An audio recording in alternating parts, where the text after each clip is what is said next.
All right, I haven't seen much reviews on this bow, so I figured I'd do my own. What I have here is an old mountain archery McKinley one-piece recurve bow.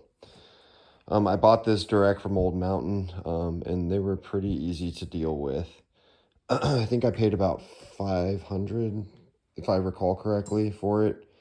And they had to actually manufacture the bow, so it was made to order.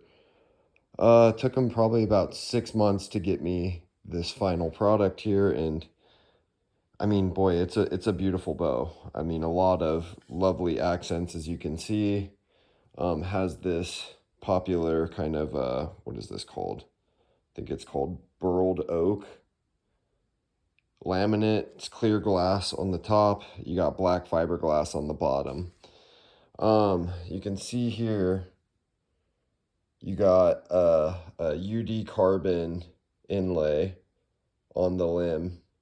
And I think it's offset by both bamboo and hard maple, according to their website.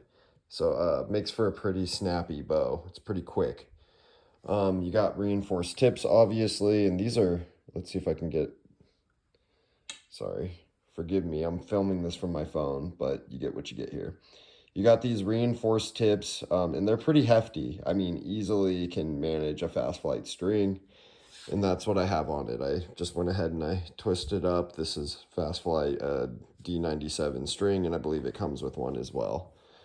AMO is 60 inches. This one's in 50 pounds. You'd be able to see it's labeled here, but it's not visible because of my quiver. This is one cool little feature is it's got this beautiful etching here of this, I guess it's a moose. But that's a nice little addition that they didn't have to do that I really appreciate of it. And you can see these beautiful wood accents. You got these strips of red in and around the handle here. Very similar to the old mountain Mesa longbow, where they kind of have this little hump accent too, which is just adds a little bit more flair.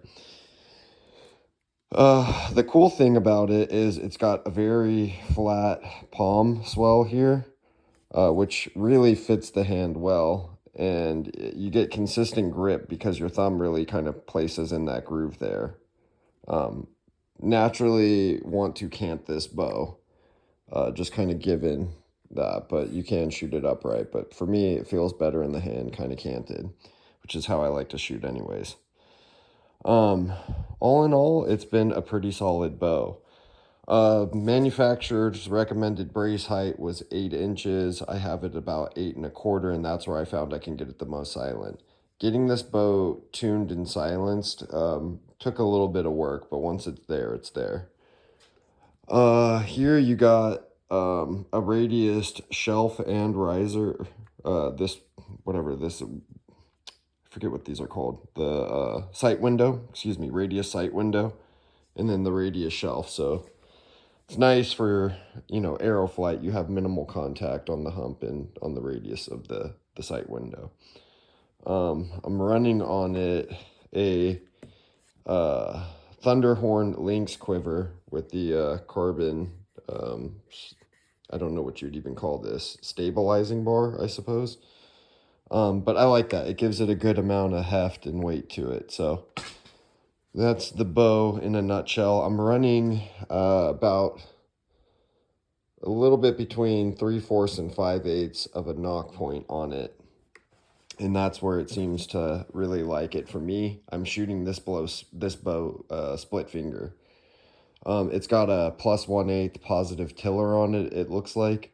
So perfect for that kind of split shooter style. All in all, it's a pretty solid bow. Again, forgive my film quality here. I'm trying to get this to focus. I put the Velcro padding on the back, and I'm running 2 wool puff silencers on this. I found that I needed to really get it to quiet down.